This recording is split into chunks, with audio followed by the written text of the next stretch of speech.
সিরিয়ায় আসাদ পরিবারের ৫৪ বছরের রাজত্ব, অথচ পতন ঘটল মাত্র ১১ দিনে।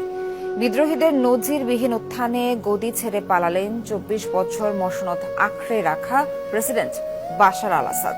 বহুবার চ্যালেঞ্জের মুখে পড়ে ক্ষমতা ধরে রাখলেও এবার হল না শেষ রক্ষা। বাবার মৃত্যুর পর ২০০০ সালে হঠাৎই রাজনীতিতে আগমন ঘটেছিল বাশার আল আসাদের। আলোচনায় না থেকেও বনে যান প্রেসিডেন্ট। মূলত সড়ক দুর্ঘটনায় ভাই বাসেল আল আসাদের মৃত্যুর পরই ক্ষমতার দরজা খুলে যায় বাশারের জন্য। প্রেসিডেন্টের দায়িত্ব নেওয়ার আগে নানা সংস্কারের বার্তা দিয়ে প্রশংসিত হয়েছিলেন, অর্জন করেছিলেন পশ্চিমাদের আস্থাও। যদিও তার শাসনামলে সংস্কারের তেমন দেখা মেলেনি। বলা হয় বাবার নীতিতেই সিরিয়া শাসন করেছেন এই নেতা।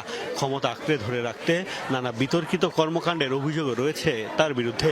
গৃহযুদ্ধে বিদ্রোহীদের সাথে লড়াইয়ের জেরে হাজার হাজার মানুষের প্রাণহানির জন্য সমালোচিত এই প্রেসিডেন্ট। দুই যুগের শাসনামলে বেশ কয়েকবারই নড়বড়ে হয়েছে গদি। ২০১১ সালে আরব বসন্তের জেরে পতন ঘটেছিল তিউনিসিয়া, মিশর ও লিবিয়ার শাসকদের। আঁচ লাগে ইয়েমেন, বাহরাইন ও সিরিয়াতেও। গণবিক্ষোভের মুখে পড়লেও শেষ পর্যন্ত টিকে যান প্রেসিডেন্ট বাশার। বলা হয় ইরান, রাশিয়া ও হিজবুল্লাহ সহযোগিতায় আন্দোলন দমন করেছিলেন তিনি।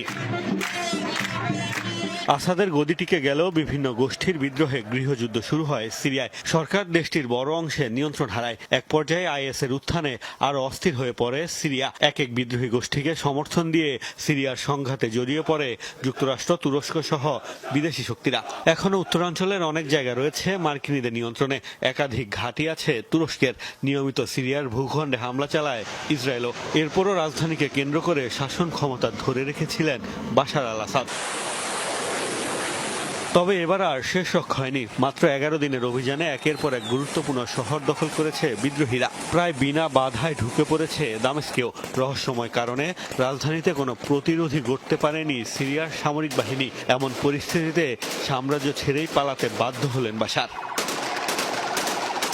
এর আগে ১৯৭১ সিংহাসনে যাওয়ার পর ২০০০ সালে মৃত্যুর আগ পর্যন্ত ক্ষমতা ধরে রেখেছিলেন বাশারের বাবা হাফিজ আল আসাদ। এরপর গত ২ যুগ ধরে সিরিয়ার একচ্ছত্র অধিপতি ছিলেন বাশার আল আসাদ।